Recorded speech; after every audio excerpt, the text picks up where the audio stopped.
Okay, tingnan natin. Yan. Oho. Magkano?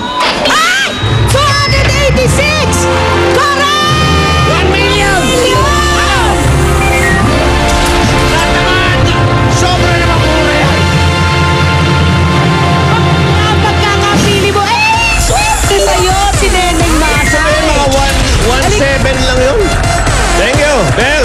Anong Ryan. gagawin sa 1 million? Pandagdag po sa negosyo po, tindahan.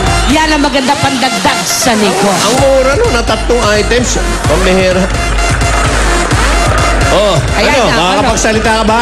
Hindi ko pa po alam kung anong iba pang pagagawin. Okay, ganito. Pag-aralan mo muna yung sasabihin mo, tapos balik ka dito. Mga ilang araw. Gagamitin daw niya sa negosyo, tapos yung ibang tira, sinabi na ba? hindi pa niya alam. Wala ko, wala akong masabi. Hindi nyo alam kung gagawin. Speakless. Speakless. Okay. Okay, congratulations, Regina.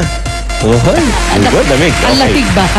Yung ibang players Mayem. na natin, Ruby, Mare, yung naiiwang natayo doon, aba, hindi uuwing luhaan yan. Wale. Dahil hindi naman drama itong show na to. Correct. Okay, so, masaya to eh. Kaya uuwing tuwa-tawa yan, parang si Sisa, at sila'y mag-uwi ng 10,000 kada inyo. Correct. Okay. At para naman sa mga gustong sumali at malo ng Choro-Choro pa premyo, mamili na sa Pure Gold. Correct. Susunod na, Pinoy Henyo High Alumni Edition sa pagbabalik yan ng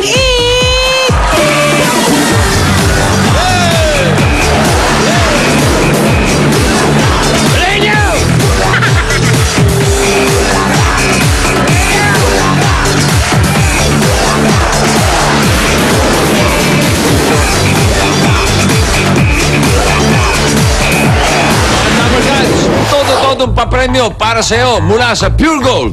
Sa bawat 300 pesos worth of participating items na nabili mo, pwede ka nang makasali at manalo. Linggo-linggo, may mananalo ng 1-year supply of grocery items plus 100,000 pesos cash. Brand new car!